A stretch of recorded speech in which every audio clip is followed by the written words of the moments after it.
Breaking news చూస్తున్నారు. కరీంనగర్ జిల్లా తిమ్మాపూర్ మండలం ఎల్ఎండి పరిధిలో ఘోరం జరిగింది. యువకుడిని చేతులు కట్టేసి ప్రాణాలు తీశారు గుర్తు తెలియని వ్యక్తులు. మృతుడు సదాశివపల్లికి చెందిన జార్తి శ్రీనిధిగా గుర్తించారు. చేతులు కట్టేసి చెట్టుకు ఉరేసినట్లు ఉండడంతో అనుమానం వ్యక్తమైంది. అక్కడ ఎవరో ప్రాణాలు తీసి బలవన్మరణంగా చిత్రీకరించే ప్రయత్నం చేస్తుంటారని చెప్పి అనుమానం వ్యక్తమవుతోంది. ఇంట్లో టిఫిన్ చేసి బయటకు వెళ్ళాడు శ్రీనిధి. తర్వాత తల్లికి పోలీసుల నుంచి ఫోన్ వచ్చింది. వారం రోజుల క్రితమే 50,000 అడిగితే శ్రీనిధికి ఇచ్చింది తల్లి.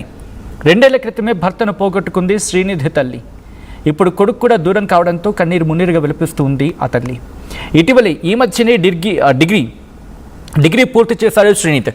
ఘటనా స్థలంలో 3 బీర్ బాటిల్స్, ఒక సెల్ ఫోన్ గుర్తించారు. దీంతో ఎవరో హత్య చేసి ఎవరో చంపేసి దాన్ని బలవన్మరణంగా చిత్రీకరించే ప్రయత్నం చేస్తుంటారని చెప్పి అక్కడ పోలీసులు అనుమానం వ్యక్తం చేయడం జరుగుతుంది. ఇప్పటికీ అక్కడ క్లూస్ టీం చేరుకుంది. క్లూస్ టీం చేరుకొని ఆ బీర్ బాటిల్స్పై ఆ వేలిముద్రని పరిశీలిస్తూ ఉంది. మొత్తం కంప్లీట్గా డీటెయిల్స్ సేకరించే పనిలో ఉంది అక్కడ క్లూస్ టీం. మీరు చూడొచ్చు, క్లూస్ టీం అక్కడికి చేరుకొని పూర్తిగా ఆ క్లూస్ను సేకరించే పనిలో ఉంది. కానీ కారణం ఏదైనా కావచ్చు, కానీ ఈరోజు ఆ తల్లి ఆ కొడుకుని పోగొట్టుకుంది. ఒక పక్క భర్త లేడు, ఇంకో పక్క కన్న కొడుకు కూడా లేడు. ఇద్దరు దూరం కావడం గుండెలు పగిలేలా ఏడుస్తుంది ఆ తల్లి. ఒక్కసారి ఆ దృశ్యాలు చూడొచ్చు మీరు. కొద్ది రోజుల క్రితమే ఆ కొడుక్కి డబ్బులు ఇచ్చింది. ఇదే అంశానికి సంబంధించి పూర్తి సమాచారం అందించేందుకు మా ప్రతినిధి చంద్రశేఖర్ సిద్ధంగా ఉన్నారు. చంద్రశేఖర్ దగ్గరికి వెళ్ళే ప్రయత్నం చేస్తున్నాను. చంద్రశేఖర్, ఈ ఘటన ఎప్పుడు జరిగింది? ఈ అంశానికి సంబంధించి ఇన్వెస్టిగేషన్ ఎంతవరకు వచ్చింది చంద్రశేఖర్? కరీంనగర్ కార్పొరేషన్ పరిధిలో ఉన్నటువంటి సదాశివపేట ప్రాంతానికి సంబంధించిన శ్రీనిధి అనేటువంటి ఇటీవల డిగ్రీ పూర్తి చేసినటువంటి వ్యక్తి తిమ్మాపూర్ ఆర్టీఓ కార్యాలయం వెనుక సైడు అనుమానాస్పద స్థితిలో మృతి చెందినటువంటి ఘటన కలకలం రేపుతుంది. అది దృశ్యాలు కలిసివేసేలా ఉంది. సమాచారం అందుకున్నటువంటి వెంటనే పోలీసులు రంగంలో దిగినటువంటి పరిస్థితి. ప్రస్తుతం వారి కుటుంబ సభ్యులు వాళ్ళంతా కూడా కన్నీరు మున్నీరుగా విలపిస్తున్నటువంటి పరిస్థితి. అసలు ఏం జరిగింది ఏంటి మనం తెలుసుకునేటువంటి ప్రయత్నం చేద్దాం. వారికి సంబంధించినటువంటి బంధువులు ఉన్నారు, వారి కుటుంబ సభ్యులు ఉన్నారు. ఆ తల్లి కన్నీరు మున్నీరుగా విలపిస్తుంది. అమ్మ, శ్రీనిధి ఏమన్నా చెప్పేటోడు? అమ్మ, ఏమైంది అసలు, మీకు ఎప్పుడు ఉంటాడు? ఇంట్లోకి వెళ్ళి ఎప్పుడు నా కొడుక నా కొడుకు నాకు అన్ని చెప్తాడు. అబ్బో, నా కొడుకు వేసుకుంటాడు కాదు, నా కొడుకు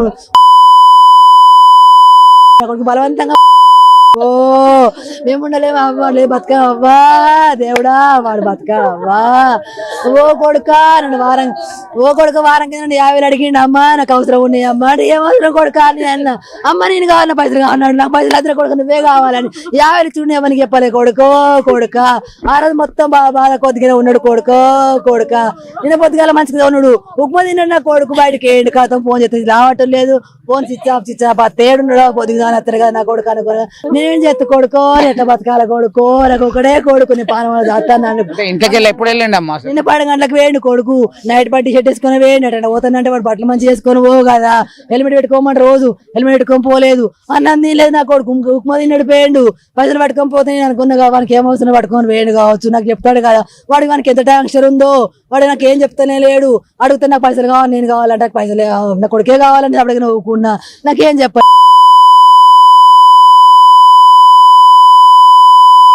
మీద ఒక హృదయ విదారకమైనటువంటి ఘటనగా చెప్పుకోవచ్చు. వీళ్ళంతా కూడా రోధిస్తున్నటువంటి తీరు కలిసివేస్తుంది. ప్రస్తుతం అయితే మనం చూస్తున్నాం. గత కొంతకాలం క్రితమే వాళ్ళ తండ్రి సైతం ఒక రోడ్డు ప్రమాదంలో మృతి చెందినటువంటి ఘటన. అప్పటి నుంచి కోలుకోలేదు ఆ ఫ్యామిలీ. అంతలోనే ఈ దారుణం చోటు చేసుకోవడంతో ఎవరో చేసినటువంటి ఘాతకం ఖచ్చితంగా వారి మీద చర్యలు తీసుకోవాలని చెప్పేసి వారు ఆవేదన వ్యక్తం చేస్తున్నటువంటి పరిస్థితి. మరికొంతమంది ఉన్నారు మనతో మాట్లాడడానికి. మీకు తెలుసా ఎప్పుడైంది, ఏమైంది అసలు? మీరు ఏమైతుంది? నాకు మనవడైతాడు. ఏమైంది అసలు? అది మొత్తం మీద అయితే సస్పెండ్ అనుమానమే. పక్క చేతులు కట్టేసి, కాలు చేతులు కట్టేసి పక్క అనుమానమే. అది ఎవరైనా కానీ శిక్షించాలని మేము కోరుకుంటున్నాం. మాకు ఇవాళ పొద్దున 8 గంటలకు తెలిసింది. 6-7 గంటలకు మాకు తెలిసింది. అంటే కాదు, ఆయన నిన్న పొద్దున టిఫిన్ చేసి పోయినటువంటి వ్యక్తి మీకు ఇవాళ తెలిసిందా? ఎవరు చెప్పారు? మాకు వేరే పోలీసుల ద్వారా తెలిసిందండి. అంటే ఏమన్నా అనుమానం ఉందా మీకు? ఎవరి మీద నేను అనుమానం ఉందా? ఇటీవల వాళ్ళ అమ్మ చెప్తున్నది ఒక 50,000 రూపాయలు కావాలంటే కూడా ఇచ్చేసిన అకౌంట్ లో వేసిండట నిన్న అకౌంట్ లో వేసిండట. అది మిషన్ స్లిప్ ఉందట మన జేబులో పిల్లలు అకౌంట్ లో వేసిందని. అది ఎవరికి వేసింది అనేది సస్పెన్స్ అది ఎవరనేది తెలియదు ఇంకా దాని గురించి.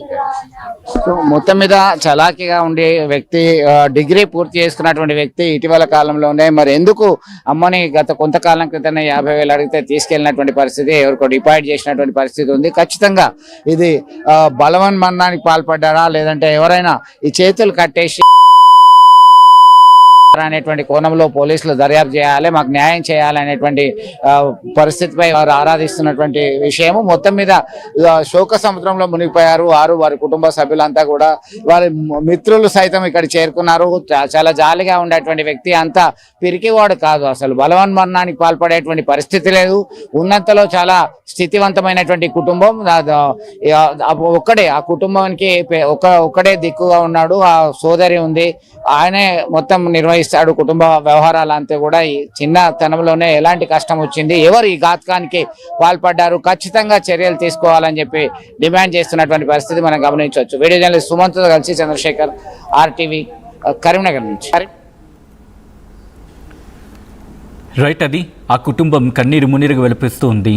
నా కొడుకు ఇక్కడ తిరిగి రాడు, నా కొడుక్కి న్యాయం చేయండి. ఆ తల్లి బాధ వర్ణనాతీతం. కారణం ఏదైనా కావచ్చు, కానీ ఒకవేళ ఎవరైనా చంపేసేది బలవన్ మరణంగా చిత్రీకరించే ప్రయత్నం చేశారా, లేకపోతే తనంతలో తానుగానే బలవన్ మరణానికి పాల్పడ్డా?